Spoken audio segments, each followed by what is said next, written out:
रात के 10 बजने को थे। मेंटल हॉस्पिटल की वो पुरानी जर्जर बनी इमारत किसी पुराने खंडहर से कम नहीं लग रही थी। इमारत के बाहर कुछ बड़े से पेड़ थे जिनके पत्ते गिरने के कारण टेढ़ी मेढ़ी शाखाएं ही बची थी। बाहर पेड़ों की शाखाओं पर उल्टे लटके चमगादड़ों का झुंड अपनी खौफनाक आवाजों से रात के सन्नाटे को और डरावना बना रहा था। पर एक शाखा पर पेड़ की कोहनी पर बैठा एक उल्लू बिल्कुल शांत था, जैसे उसे किसी की मौजूदगी का एहसास हो रहा था। उस उल्लू की नजरें उस इमारत के छत पर टिकी हुई थी। शायद उसे कुछ नजर आ रहा था, कुछ ऐसा जो आप और हम आम लोग नहीं देख सकते। उसी समय सीसीटीवी रूम से पूरे अस्पताल में निगरानी रखने वाली एक महिला कर्मचारी को सामने बड़ी सी स्क्रीन पर कई छोटे छोटे स्क्रीन पर मरीजों के रूम में लगे कैमरे दिखाई दे रही थी। हर रूम के हालात अलग थे। कोई चीख रहा था, कोई रो रहा था, कोई जोर जोर से हंस रहा था। सीसीटीवी में उनकी आवाजें ना सही पर हरकतों से समझ आ रहा था। निगरानी करते हुए अचानक से उस महिला की नजर एक कमरे के अंदर दिखने वाले हालत पर थम गई। एक कमरे में सीसीटीवी फुटेज पर उसकी नजर थम गई।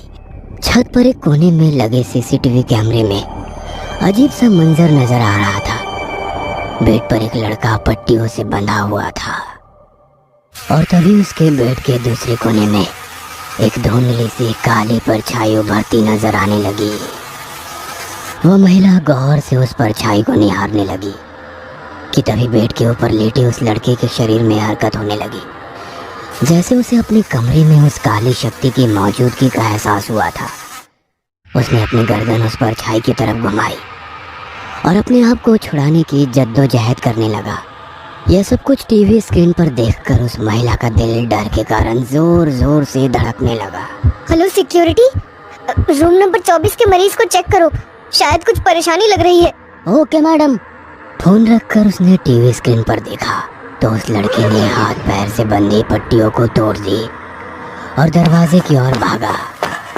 सीसीटीवी में आवाज नहीं पर उसकी हरकतों से लग रहा था कि कमरे से बाहर निकलने के लिए सीसीटीवी कैमरे की तरफ देखकर जोर जोर से चीखते हुए दरवाजा पीटने लगा, जैसे भी खुद को बचाने की कोशिश कर रहा था। 5 सेकंड वो महिला उसी तरह डर भरी नजरों से उस लड़के की हरकतें देखती रही और डर के कारण उसके माथे पर पसीना आने लगा। और तभी टेबल पर रखे फोन की रिंग हुई, जिससे उसकी दिल की धड़कन ही रुक गई। हेलो मैडम, मैं रूम नंबर 24 के बाहर खड़ा हूँ पर अंदर से दरवाजा बंद है। मैं दरवाजा खोलने की कोशिश कर रहा हूँ। दरवाजे पर लगी छोटी खिड़की से देखो, क्या नजर आ रहा है? कहकर महिला कर्मचारी उसके रिप्लाई का इंतजार करते हुए स्क्रीन पर देखा और सन्न रह गई। 4 सेकंड में सिक्योरिटी गार्ड अंदर पहुंच जाता है और हाथ में लिए वॉकी टॉकी से बात करने लगता है। मैडम, लगता है वो बेहोश है। ठीक है, उसे बेड पर रखो और पट्टियों से बांध दो। तभी सीसीटीवी की स्क्रीन चर्र चर्र करते हुए टेढ़ी मेढ़ी दिखने लगी। ये क्या मुसीबत है? कहते हुए महिला कर्मचारी ने कंप्यूटर के कीबोर्ड के कुछ बटन दबाए। कुछ सेकंड में स्क्रीन ठीक हो गई और दूसरे ही सेकंड में वो लड़का झट से खड़ा हो गया। यह देखकर महिला कर्मचारी के रोंगटे खड़े हो गए। सिक्योरिटी गार्ड की गर्दन पकड़कर उसे दीवार और फिर जमीन पर पटक कर मार डाला। जमीन पर पड़े सिक्योरिटी गार्ड के शरीर से निकलने वाला खून सफेद फर्श पर बहने लगा। सीसीटीवी पर देखे उस भयानक मंजर ने उस महिला कर्मचारी को अंदर से हिला दिया। वह डर के मारे कांपने लगी थी। सीसीटीवी की तरफ पीठ करके वो पागल लड़का अभी भी सिक्योरिटी गार्ड की लाश के पास खड़ा था। गार्ड की लाश पर पैर रखकर वो सामने वाले कोने में जाकर खड़ा हो गया। महिला कर्मचारी की डरी सहमी नजरें उसी पर टिकी हुई थी और फिर वो झट से अपनी गर्दन 180 डिग्री पीछे सीसीटीवी कैमरे की ओर घुमाता है। यह देखकर महिला कर्मचारी सहम जाती है और फोन का रिसीवर उठाकर कॉल लगाती है। उसकी आंखें सीसीटीवी स्क्रीन पर ही थी। सिक्योरिटी गार्ड पर हमला करके वो युवक सीसीटीवी कैमरे की तरफ देखते हुए वहीं जमीन पर गिर गया और उसके जिस्म से एक धुंधली काली परछाई निकलकर खुले दरवाजे से बाहर निकलते हुए उसने साफ साफ देखा, जिससे वो डरी सहमी महिला कर्मचारी अब अपनी ख्वाब भरी नजरों से हर एक सीसीटीवी फुटेज गौर से देखने लगी। फोन की लाइन बिजी होने के कारण उसने दोबारा फोन लगाया और उस सीसीटीवी कंट्रोल रूम के बाहर खाली वार्ड में लगी लाइट एकदम से बंद चालू होने लगी। साथ ही रूम के अंदर की लाइट भी बंद चालू होने लगी। सामने वाली स्क्रीन एकदम से बंद हो गई, पर अगले ही पल उस बड़ी सी स्क्रीन पर एक ही विंडो ओपन हो गई। वह फुटेज थी कंट्रोल रूम के बाहर लगे सीसीटीवी कैमरे की। लाइट बंद चालू होने की वजह से फुटेज धुंधली से नजर आ रही थी। तभी वार्ड के दूसरे सिरे के कोने में कुछ अजीब हलचल होती दिखाई देने लगी। हेलो पुलिस स्टेशन, मैं कांस्टेबल माने। हेलो हेलो, मैं सरकारी मेंटल अस्पताल से बोल रही हूँ। फोन पर बोलते बोलते उस महिला कर्मचारी का ध्यान एकदम से सीसीटीवी फुटेज की ओर गया और वह सन्न रह गई, क्योंकि वार्ड में फैली धांधली रोशनी के बीच एक धुंधली परछाई धीरे धीरे आगे बढ़ती नजर आ रही थी। फोन की दूसरी तरफ से कांस्टेबल लगातार हेलो हेलो बोल रहा था, मगर वो महिला कर्मचारी इतनी डरी थी कि उसके मुंह से शब्द नहीं निकल रहे थे। अब वो काली परछाई उसी सीसीटीवी कंट्रोल रूम के बाहर कैमरे को देखते हुए दरवाजे के पास खड़ी हो गई। महिला कर्मचारी सीसीटीवी फुटेज देखते हुए दरवाजे की ओर देखने लगी। चारों ओर फैले गहरे सन्नाटे की वजह से उसके दिल की तेज धड़कनें उसे खुद को साफ साफ सुनाई दे रही थी। अगले ही पल जोर से दरवाजा खुला और उस महिला कर्मचारी की दर्दनाक चीख से अस्पताल की कंट्रोल रूम गूंज उठी। अगले दिन आसमान बरसाती बादलों से घिरा हुआ था। लगातार हो रही बारिश की वजह से सड़क पर काफी पानी जमा हो गया था। एक खूबसूरत डॉक्टर राधिका अपने स्कूटर से उतरी और अस्पताल के भीतर चलने लगी। डॉक्टर राधिका शहर की मशहूर साइकोलॉजिस्ट थी। मेंटल हॉस्पिटल के वार्ड में चलते चलते हर एक चीज की अच्छे से निगरानी कर रही थी। कुछ ही देर में वह एक रूम के पास पहुंच गई, जिसके बाहर 2 पुलिस वाले खड़े थे।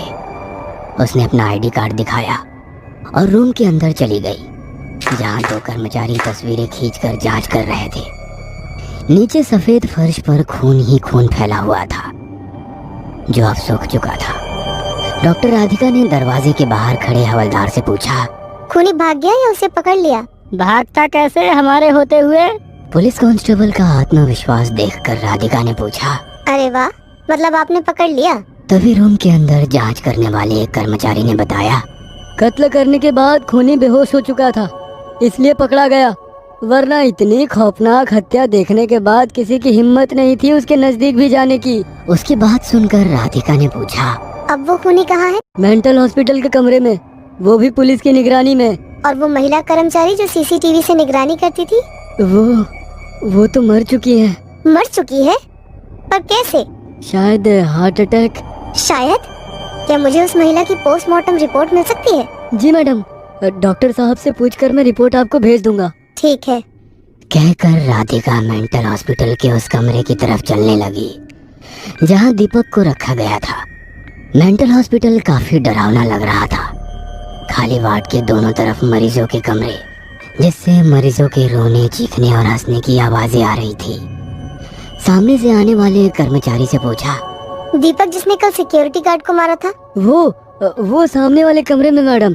कहकर वो कर्मचारी आगे निकल गया। कुछ ही देर में वो एक कमरे के पास पहुंची। वह कमरा वार्ड के एक कोने में था। एकदम सुनसान डरावना सा वो कमरा कुछ अजीब सा लग रहा था। बाहर एक पुलिस वाला खड़ा फोन पर बात कर रहा था। नजदीक जाते हुए राधिका ने दरवाजे पर लगी छोटी सी खिड़की से उसे अंदर झांक कर देखा तो दीपक चुपचाप बेड पर बैठा था। कुछ डरा सहमा लग रहा था। इसकी पूरी जांच करनी पड़ेगी। उसका मेंटल चेकअप शुरू हो गया, पर वो हर सवाल का जवाब किसी नॉर्मल इंसान की तरह दे रहा था। तभी राधिका के परेशान चेहरे की ओर देखकर दीपक ने कहा, मुझे पता है आप असल में क्या पूछने आई हैं, या फिर किस चीज की जांच करने आई हैं। जांच? किस चीज की जांच? मौतों की जांच, और हर मौत में मेरी इन्वॉल्वमेंट। तो खून हो रहे हैं और उनका शक तुम पर है, इसकी जानकारी है तुम्हें? हाँ, सब जानते हैं कि गार्ड की मौत कैसे हुई, पर ये कोई नहीं जानता कि महिला कर्मचारी की मौत कैसे हुई।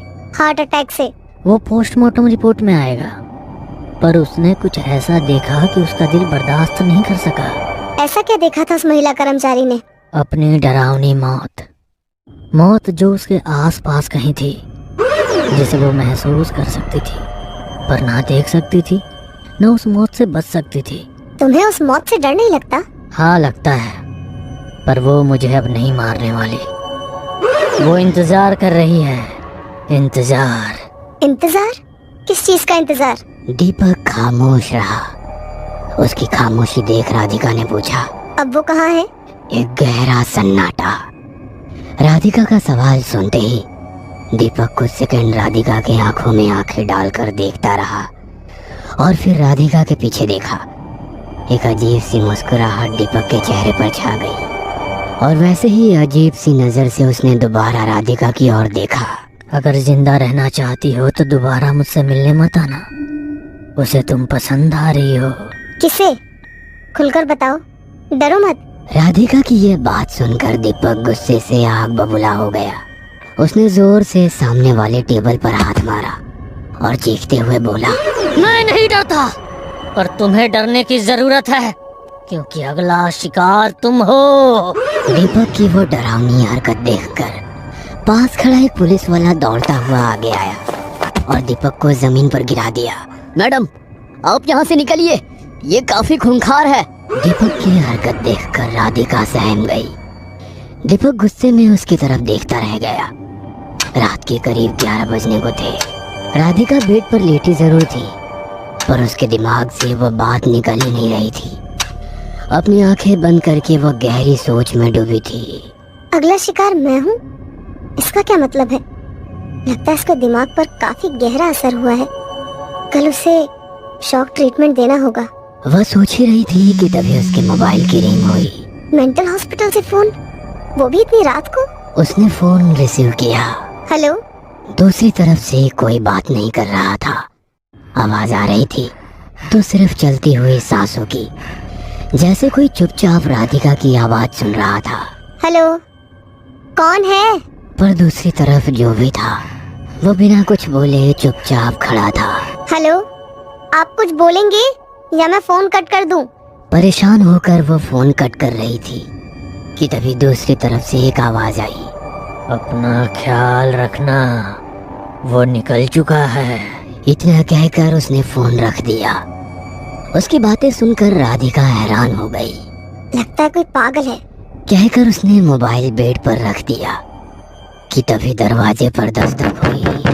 क्या मुसीबत है? इतनी रात को कौन आ गया? मोबाइल उठाकर वो अपने कमरे से बाहर निकली।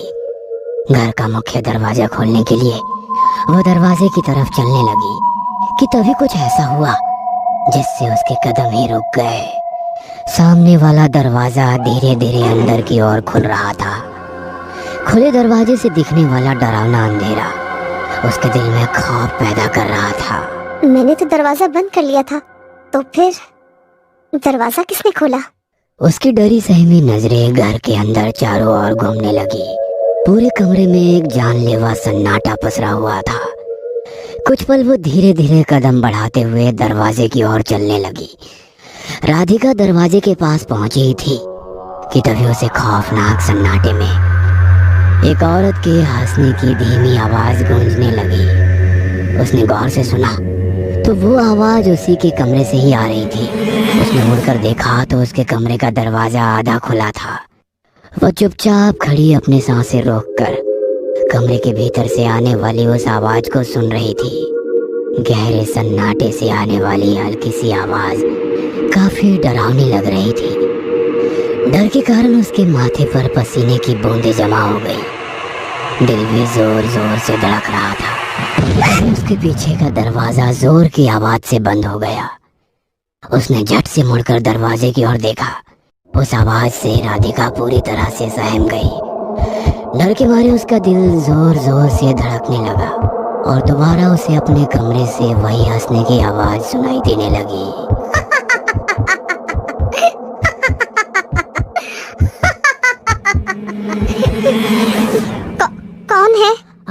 देते हुए धीरे धीरे अपने कमरे की ओर चलने लगी। कौन हो तुम? देखो, मैं पुलिस को कॉल कर दूंगी।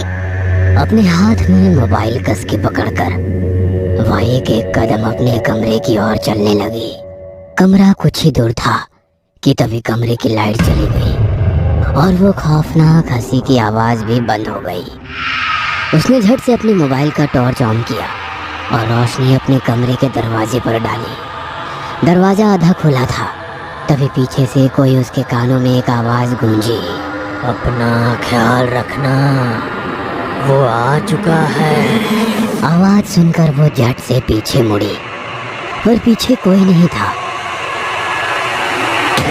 और तभी एक काला साया तेजी से उसके ऊपर झपटा और झट से वो नींद से जाग गई। वह बेड पर ही लेटी थी।